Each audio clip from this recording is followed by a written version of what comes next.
Hi, everyone. Amy Collins here, Free Advice Friday. So sorry I'm a few minutes late. I'm sitting here and I'm looking at all of you who have been waiting. I apologize for that, but I am here and I would love to answer your questions this morning. Thank you so much for joining me every Friday here on Free Advice Friday. We are here, as you know, 10 o'clock Eastern. And we always will rebroadcast these. Oh, hi, John from Lincoln. Good to see you. Guys, make sure that you find the Q&A box. I will keep my eye on the chat box, and I will keep my eye on the page on Facebook. We broadcast live on Facebook. We broadcast live right here on my webinar. And for those of you who want to answer questions live and want me to answer them right here on the air, you do need to be in the webinar. It's a free webinar. It doesn't cost anything to get in. You just go to newshelves.com/FAF for Free Advice Friday. And you can join us live. You sign up. You get notices every week. So find the Q&A box or the comment box on Facebook. I've got both going on two monitors here. And I will be very happy to answer your questions this morning on Free Advice Friday. Another way to answer questions, and I love when people do this, and I'm pulling them up now, is people will email me during the week. They will email me during the week, and they will ask me questions for Free Advice Friday. We get a number of them every week coming in. For instance, I've got some here. We've got questions that are queued up, plus I answer yours. So let me start. Okay, where did it go? All right. So first question that I was asked and that I'm prepping for is about, somebody asked me about advertising for Amazon. They have recently found that their Amazon ads have been doing a little bit better the last few weeks than it was. You guys may have all heard me say that advertising on Amazon was getting much more difficult to get the clicks.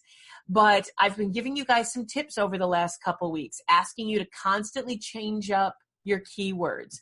Make sure that you use a service such as KDP Rocket or TwinWords or something to help you generate new keywords and to constantly be changing the keywords you're advertising to.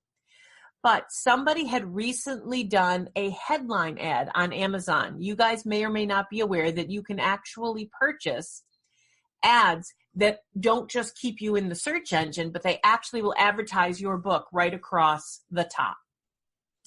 And for those of you, you're not the only one here, Pat, who's asked this, but I'm going to answer your question and hopefully everyone else's. What we have now found here at New Shelves by advertising, spending a little bit more money and doing those headline ads, is that your ads do seem to eke out into many other places. We have found a much higher level of crossover to Facebook and Google and all the other places where your books may or may not be advertised. They show up occasionally, and depending on how popular they are, even more than occasionally, when you use the keyword ads. But I am now here to tell you that at the moment, our experience is if you put some advertising dollars against one of those headline ads, you may, and in our experience, you will, at the moment, see a lot more cross-promotion on Facebook and Google and other places. All right. So our first question live. Hi, Sonia. How are you? Always good to see you. Sonia, apparently a few weeks ago, heard me say that Midwest Book Review was a great place to go for reviews. And I am so thrilled it worked out for her because apparently she got a glowing review and she's got a lot of good blurbs and she wants to know how to best use this and how to capitalize on it. I'm happy to give you a list of ways that I would use it.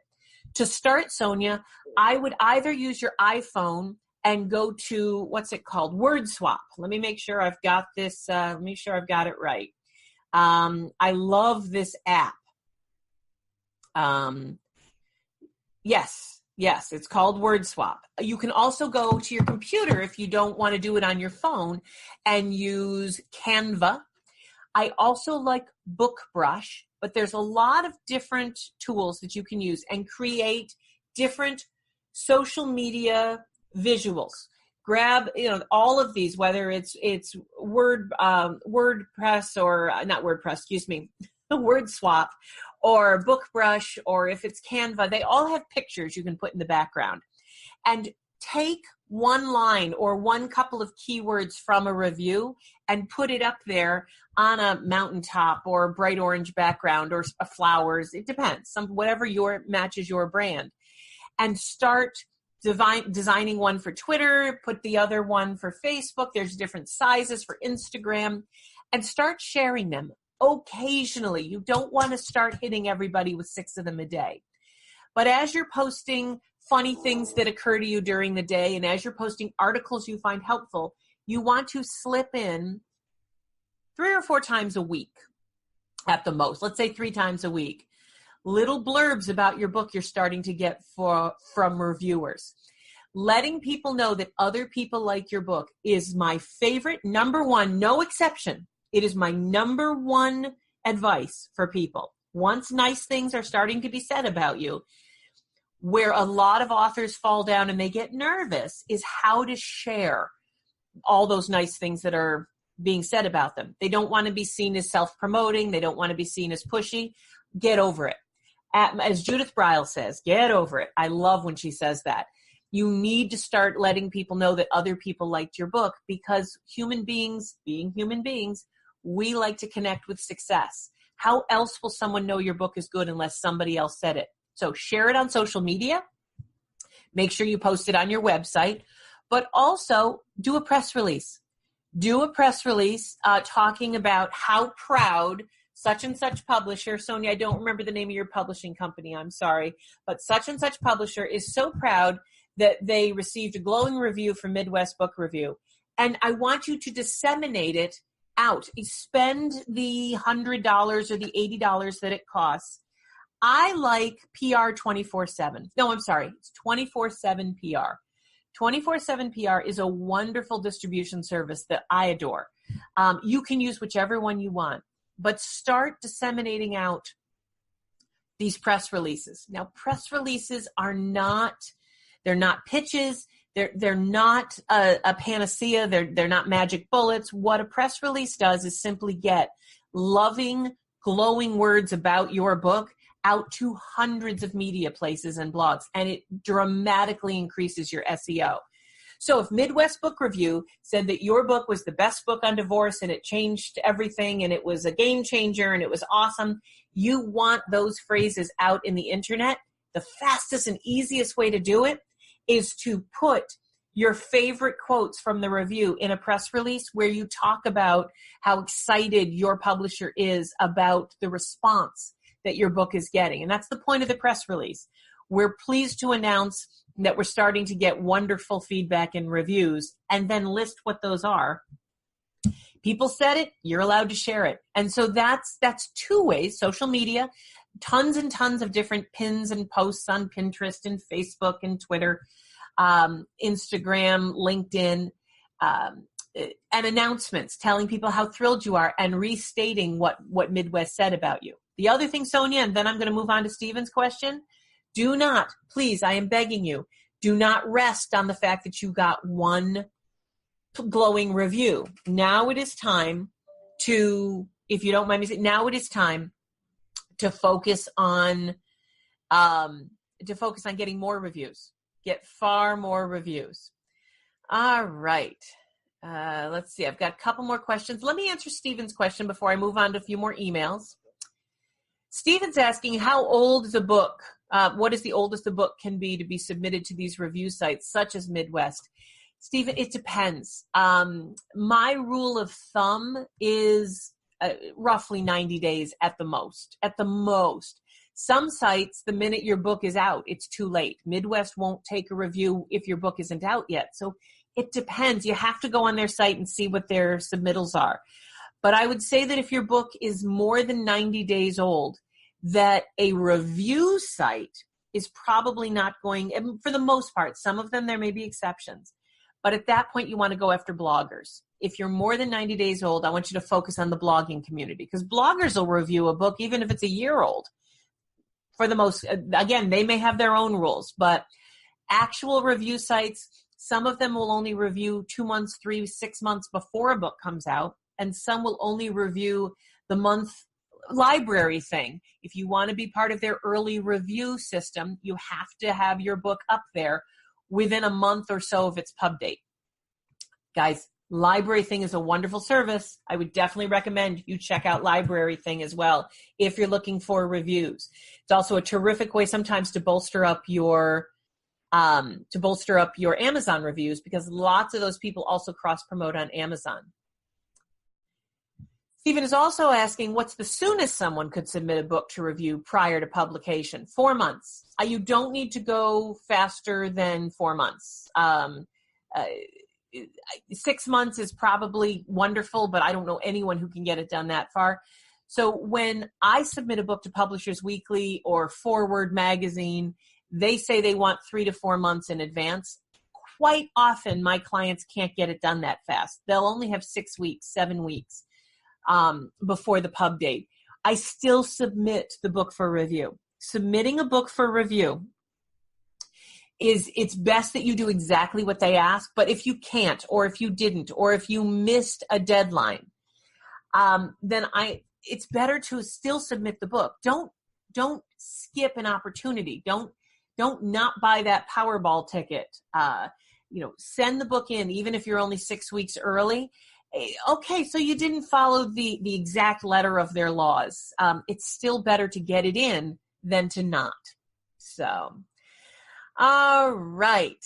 Let's see, another question. Facebook. Okay, so using Facebook for promoting your book, placing inexpensive ads. I have talked about this before, guys, but I want to reiterate for those of you who have not heard this before. If you're going to spend money on Google ads or Facebook ads, Pinterest ads, Instagram, if you're going to spend money on social media or on the internet, please, please, please make sure you have a very specific call to action. Please do not advertise your book and not give them something to do. Tell them to click on a link to order the book. Tell them to click on a link to download now. I know a number of people, including this lovely lady, Linda, here, who emailed me. And what she does is she advertises on Facebook, and the button says learn more. She's advertising about her book, and she's telling people if they want to learn more, click here. No, that is not good advertising technique.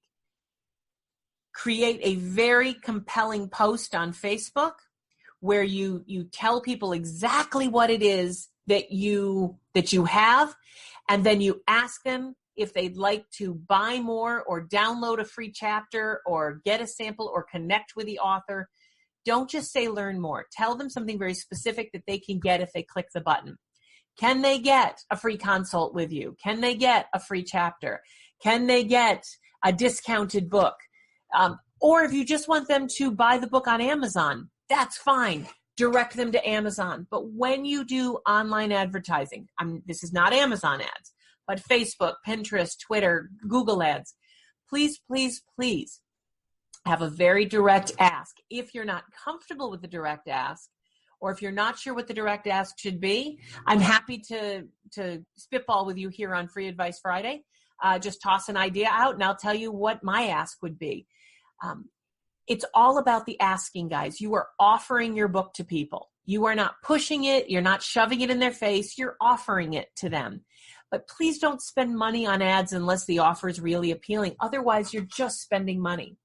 Learn more is very passive. And so if you spend $300 on ads over the course of 2 months and you wonder why your sales aren't going up, it's because you didn't ask anyone to buy your book.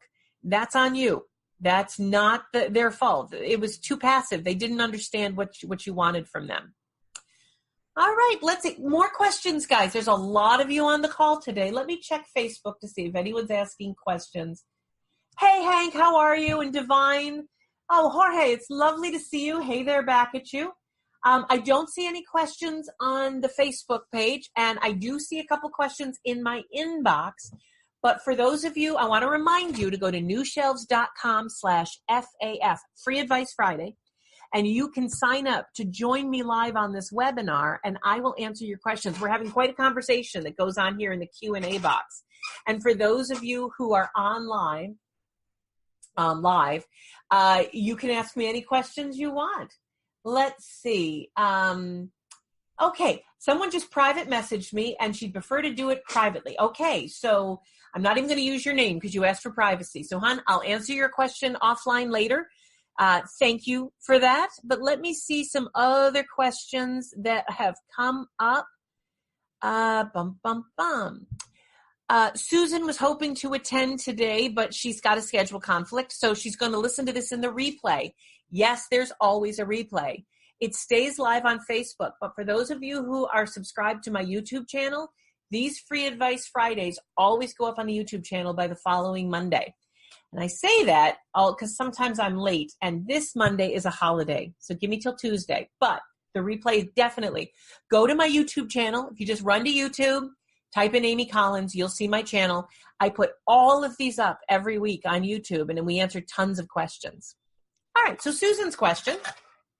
She submitted her paperback to be available through KDP, Kindle Direct Publishing, which is owned by Amazon, you guys know.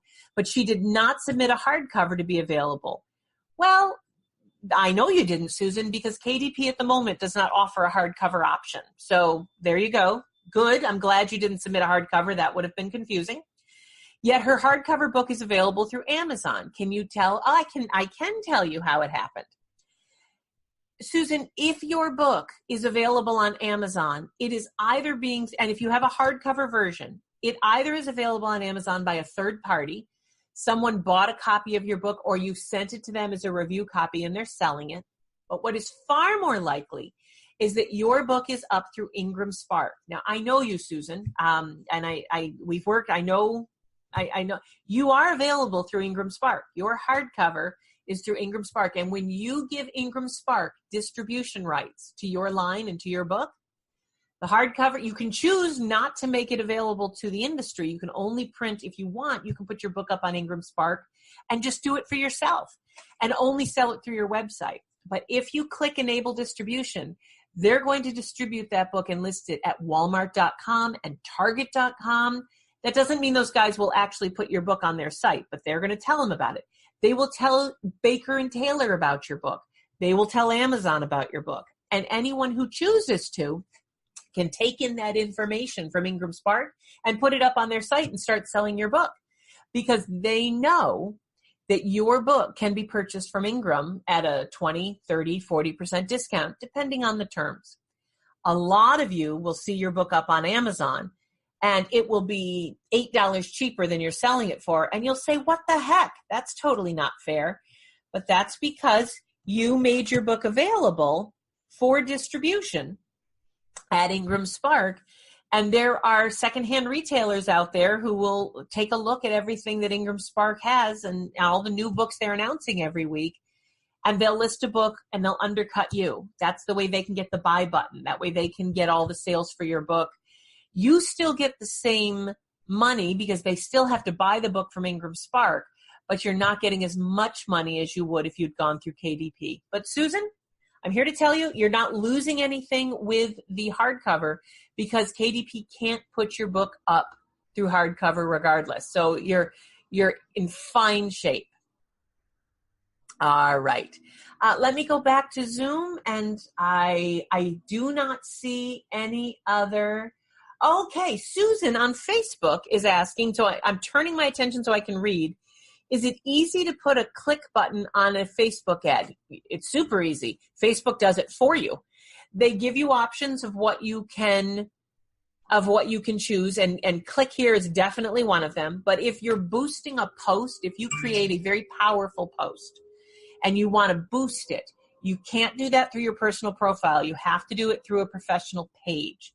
So even though all of you right now are watching Free Advice Friday on my personal profile, I run all my ads through Amy Collins New Shelves, the page. And may I recommend you all go like that page because it's a cool page. But I'll post something through Amy Collins New Shelves, which is my professional page, not my personal profile. And then I'll boost that post. I'll talk about a new book that's coming out in July that Daniel Hall and John Rhodes and I have written. And I'll boost it and I'll spend $30. Facebook will tell me all the different options of the button I can put up, and they do it for me. You don't even have to figure it out. All right, I'm just seeing if someone is texting me a question. They are not. You guys are great. You're always so patient with my hopping back and forth. I've got messages on Facebook and Twitter. I've got Facebook going. All right, Trish is saying she plans on putting her adult erotic thriller series on audio through Nook Press and Kindle. My question is, once I do this, will it possibly help to get it published in a print copy at some point? It was her original plan to go the paper cover originally. However, she's gotten advice for the audiobook route. Trish, you're not wrong. Whoever advised you that, audio erotica is very hot right now. And if you make enough money with the audiobook, then you can use that money to properly lay out and design the print book of your version. Definitely do an ebook. Do an ebook and do an audiobook to start. And because that's where most of erotica is going right now. Very, very few. The percentage of erotic fiction that is selling is still enormous, but the percentage of paper is shrinking rapidly. It is all about ebooks and audio at this point. I don't know if people don't want to be seen carrying a book. I don't understand. Maybe they want instant gratification. That was not intended. But there you go. All right. So I'm going to move back to these questions, guys. Again, if you want to take precedence and jump to the top of the line for these questions, may I recommend that you go to newshelves.com/FAF and sign up to actually be on the live webinar. But I love answering these questions for you guys. Sonia was asking that she's seeing her books sold through at a more expensive price point through online retailers. How come? Well, Sonia, that is exactly what I was talking about before. Third-party retailers don't always underprice. Sometimes they'll overprice. Their computers will go out and snatch up all the books from Ingram Spark, and their computer will just slap a ridiculously high price on it. Sometimes my book is being sold for $400 until a human being looks at the price and says, oh, that's silly. So don't worry about it. It's just a computer bot. Jean is saying 2 years ago she self-published a book through Balboa Press. Must she stay with them forever? No. Jean, absolutely not. I mean, I don't have your specific contract, but I've certainly seen enough Balboa and Author Solution contracts to know that you can get out of it at any time. You need to give them notice, but just pull up your contract, take a look. I'm sure it tells you exactly. I think you have to give them written notice, but you can get out of it at any time, and those files belong to you. You can take those files and you can reuse them any way you wish, as long as you put a new ISBN and a new imprint on them. You can take your book. I do it all the time for clients. All right. Stephen is asking about the appropriate time lapse when you're republishing or relaunching a book with a second edition. What is needed to make a second edition in terms of the quantity of content changed? Very simple rule of thumb, guys. If you want to do a second edition, there are no rules of thumbs about how much content needs to change.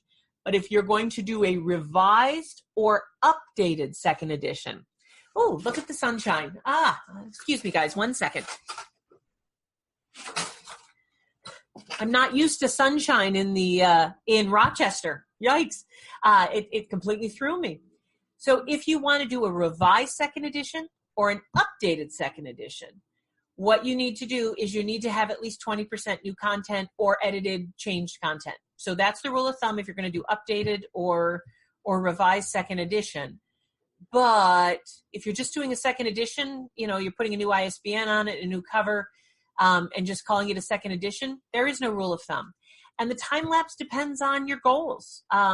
If you put out the first edition and you did it you made a bunch of decisions that you now regret, then put out the second edition immediately. Fix it. But if the book is 2 or 3 years old, it's time for a second edition. Spiff it up. Get someone to write a foreword. Do something. Don't just generate the same book. That's not cool. But there's no rule of thumb about how much you need to change. Sandra's asking if I answered her question about Follett and Baker and Taylor in past weeks. Yes, Sandra, I did. Hi, how are you? Sandra, Follett owns Baker and Taylor. I'm happy to go over this again because everyone needs to know this. Follett, which is a library and school wholesaler, bought Baker and Taylor a little while ago. And Baker and Taylor announced a few weeks ago that as of July 15th, they are getting out of the bookstore retail market. Everyone thought that Baker and Taylor was closing. That is not true.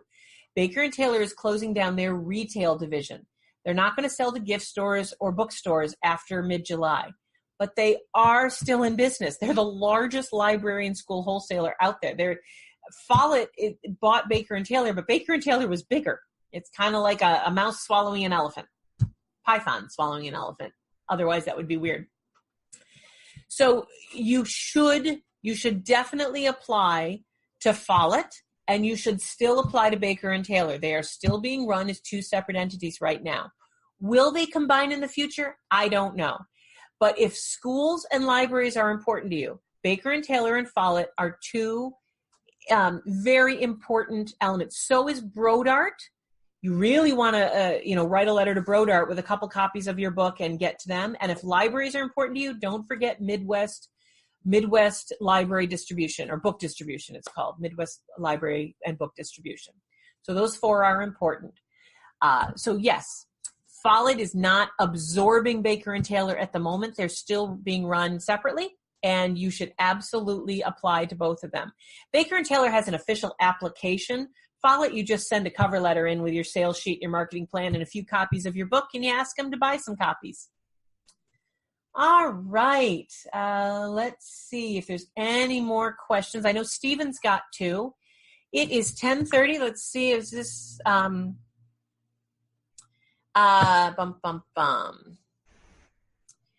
what time left? Okay, so I already answered that. Stephen's asking if I've got a formula for email newsletters. I don't know anything about email newsletters. I'm actually not a big fan of newsletters. The truth is, I think most people find them very, very dull, and they don't find the content engaging enough. And that is because I am not engaging enough. And every newsletter I've ever tried, my newsletter is simply just I've got a whole list of articles over the last week that I like. I don't even write a newsletter. I'm so sorry. I'm not your girl for newsletters. I'm sure there's someone out there who knows how to market themselves with newsletters, but I hire people to do that. I'm afraid I don't have any experience with that. So we are ending this week's Free Advice Friday. I don't see any other questions on Facebook. I don't see them so I think we're good. It was a terrific session. Sonia, okay, we're going to ask one final question. This is the last question, and then I'm going to let you guys have, for those of you who are U.S. citizens, have a lovely holiday weekend. Suzanne has been invited to have a book event, but they haven't given her any suggestions on what they would like her to do. Yes, Sonia, I always have suggestions. Guys, I actually write articles about this next thing. For the love of heaven, please do not just have a book signing. Nobody cares about a signature. Have an event where you actually teach something. And Sonia, for a woman who's written a book about divorce, I want you to let's say your event's at 1:00. I want at 1:00 there to be an announcement overhead saying, Sonia, I'm not using your full name because we're online, but Sonia blah, blah, blah, the author of the such and such something guide to divorce, I'm sorry, I don't remember the title, is going to be speaking on, and then give a topic on protecting your assets in divorce, or how to mediate in a friendly manner with your soon-to-be ex, or how to handle the kids, or come up with 3 or 4 topics. And the first session, do a 10-minute talk, and then invite people to come up and get a signed copy of your book. And then at 1:30, the announcement goes over, and you do another talk for 10 minutes on another topic from your book. And at the end of the 10 minutes, you invite those who are listening to come up and get a signed copy of your book. And then at 2:00, you do it again, and at 2:30. So you're there for 2 hours, but you're not just sitting at a card table, bored out of your mind with a hopeful Sharpie in your hand. Interact with people. Every half an hour, do a 10-minute talk, have them announce it overhead, do a slightly different talk every time, and invite people to come. And when you're done, make sure, guys, if you've heard nothing else I've said today, you have to ask people for what you want. Ask them to come up and buy your book. Tell them you will sign it. I hope that covered everything. I've got Susan's questions. I covered Steve's and Sonia's. I got Trish going. I love these Free Advice Fridays. I love seeing you guys every week. There's a lot of you and more of you every week growing on these calls. Please go to YouTube to see the old editions, any former versions. And for those of you who are not being able to find the old editions, I think that's my fault. I think the last few weeks I haven't put them up properly. Let me get that fixed up. And I will see you next Friday on Free Advice Friday. Go to newshelves.com/FAF. Thanks, guys. Bye.